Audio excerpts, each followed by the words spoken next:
Okay, so I'm going to call this done.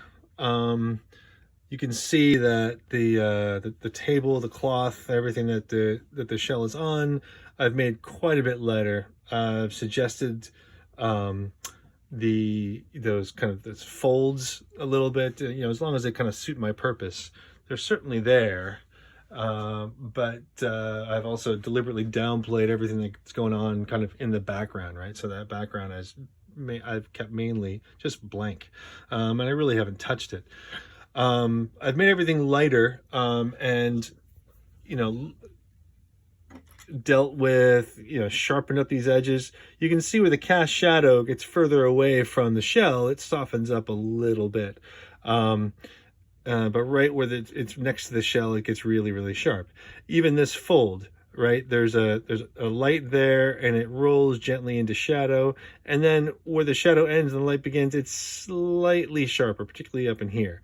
But I've also deliberately downplayed that. Here, where there's a suggestion of a wrinkle, look at that edge, and then it gently rolls into something slightly darker. Um, Again, it's all about edges. Now, I treat the figure in just the same way. Um, a turning arm, the arm turning from light kind of into shadow, even with topography, with smaller muscles and maybe even some veins. It's all about edges.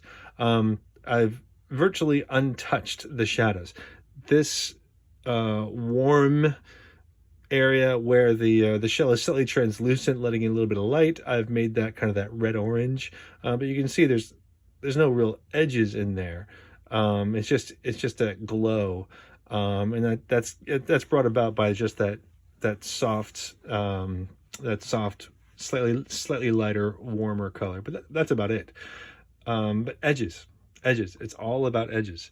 And that's what I want you guys to focus on. So this is not really a monochromatic painting. There's certainly color, warm and cool and all that stuff, but the focus is on tone.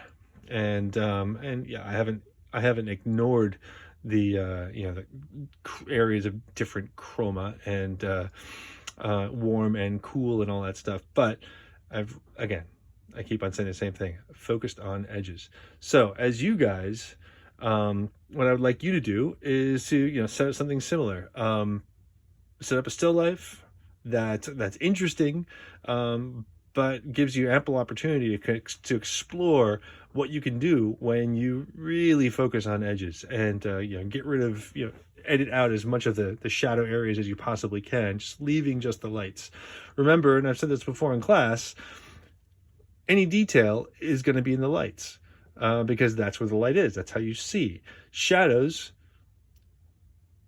should be more vague and indistinct, and it'll feel a lot more like atmosphere. The more you stare into a shadow, of course, the more you can actually see, when you really observe. But a painting, in a painting, you can edit out all that stuff that you can see in the shadows, and it'll read better than if you actually put it in. So sometimes detail can undermine your purpose and make the painting worse. So I'll catch you guys soon.